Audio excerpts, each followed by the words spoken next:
আজকে নতুন একটা রেসিপি নিয়ে চলে এসেছি, একদমই নতুন। তো রেসিপিটা দেখতে থাকুন কিভাবে বানাচ্ছি। এটা হচ্ছে কেওড়া ফল। তো এই কেওড়া ফল দিয়ে আমি আজকে চাটনি বানাবো। তো প্রথমে কেওড়া ফলগুলো আমি এখানে একটা বোটা থাকে ওগুলো ছাড়িয়ে ফেলে দিয়েছি, দিয়ে ভালো করে ধুয়ে পরিষ্কার করে নিয়েছি। দেখুন ফলগুলোকে দেখতে কত সুন্দর, ছোট্ট ছোট্ট। এগুলো প্রচুর বীজ আছে, এই পেকে গেছে এগুলো। এই বীজগুলো আমি এখন ফেলার জন্য এটা সিদ্ধ করে নিচ্ছি প্রেসার কুকারে। একটু নুন দিয়ে আমি সিদ্ধটা বসাবো। তো সিদ্ধটা বসানোর জন্য এখানে কুকারের মধ্যে জল নিয়ে নিয়েছি। তো এখানে আমি পরিমাণ মতো নুন দিয়ে দিচ্ছি।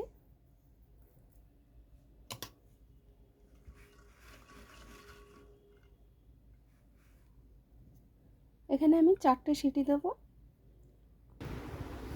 সিদ্ধটা হয়ে গেছে, দেখুন এখানে সব দানাগুলো উপরে চলে এসেছে। এখানে 4টে সিটি দিয়ে দিয়েছি। তো এখন আমি এটা একটা ছাকনাতে দিয়ে ছেঁকে নেব। তো একটা ছাকনার মধ্যে আমি নামিয়ে নিয়েছি। দেখুন এই বীজগুলো তো খাওয়া যায় না, এগুলো ফেলে দিতে হবে। এখান থেকে যেগুলো বার হবে সেটা দিয়ে আমি চাটনি বানাবো।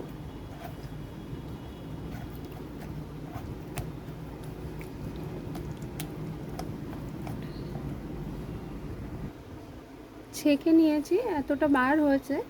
বীজগুলো এখনও এর মধ্যে আর একটু জল দিয়ে দেবো, দিয়ে আর একটু বার করে নেব।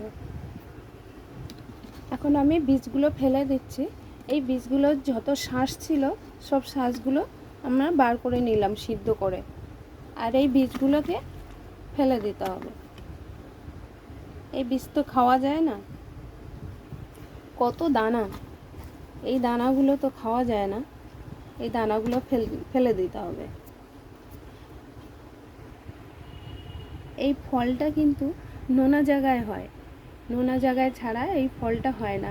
এগুলো কোনো নদীর পাড়ে যেখানে নোনা জল ওঠে সেই সব জায়গায় এগুলো হয়, জঙ্গল টাইপের, জঙ্গলেই হয় এগুলো। কিন্তু এই ফলগুলো চাটনি করে খাওয়া খুবই ভালো। আমরা তো এগুলো কাঁচা নুন দিয়ে দিয়ে খেতাম, বীজটা খেতাম না, ওর গায়ে হালকা যে শাঁসটা থাকতো ওই শাঁসটা খেতাম। তো এটা দিয়ে চাটনি বানানোর জন্য এখানে আমি নিয়েছি চিনি। এটা তো একটু টক হয়, তো টকটা যেরকমই হবে সেরকমই পরিমাণে চিনি দিতে হবে। দেখুন ওর জন্য আমি এতটা পরিমাণ চিনি নিয়ে নিয়েছি। কড়াইতে একটু সর্ষের তেল দিয়েছি, এখানে দিয়ে দিচ্ছি শুকনো লঙ্কা, সর্ষে। আমি এখানে সাদা সর্ষে দিয়েছি, আপনারা চাইলে কালো সর্ষে দিতে পারেন।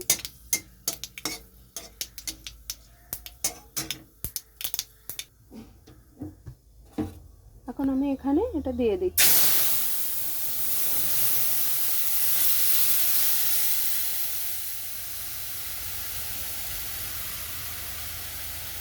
এটা যেমন তেঁতুলের কাজ হয় ওরকমই হয়েছে।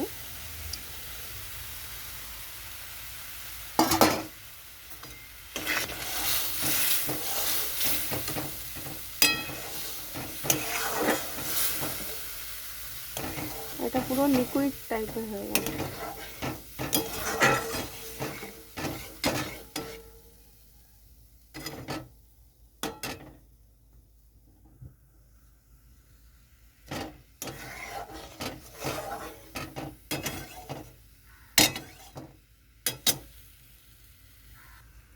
তো এখানে আমি মিষ্টিটা দিয়ে দিচ্ছি।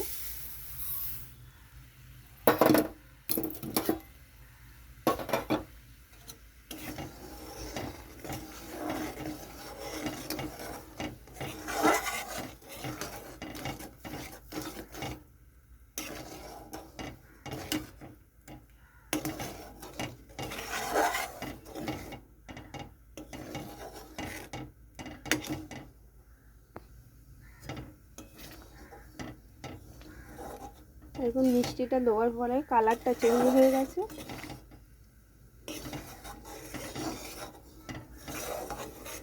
এটা খুব ভালো করে ফুটাতে হবে।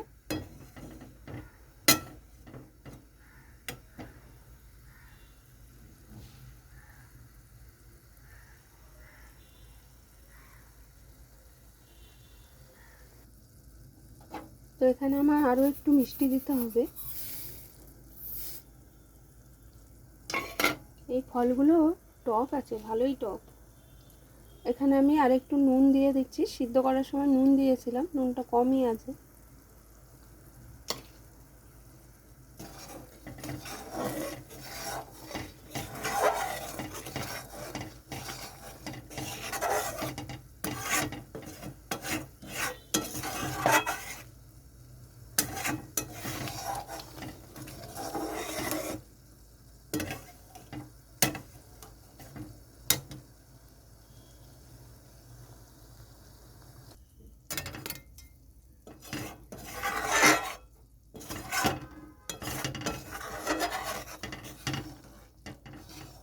তো চাটনিটা এরকমই থাকবে, ঠান্ডা হলে একটু জমে যাবে। তো কেমন লাগলো কেওড়ার চাটনি বানানো অবশ্যই জানাবেন।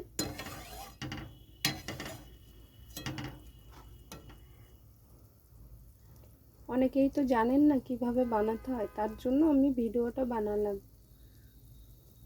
তো কেমন লাগলো জানাবেন, লাইক কমেন্ট শেয়ার করবেন। তো চাটনিটা নামিয়ে নিয়েছি, দেখুন দেখতে কিন্তু ভালোই হয়েছে।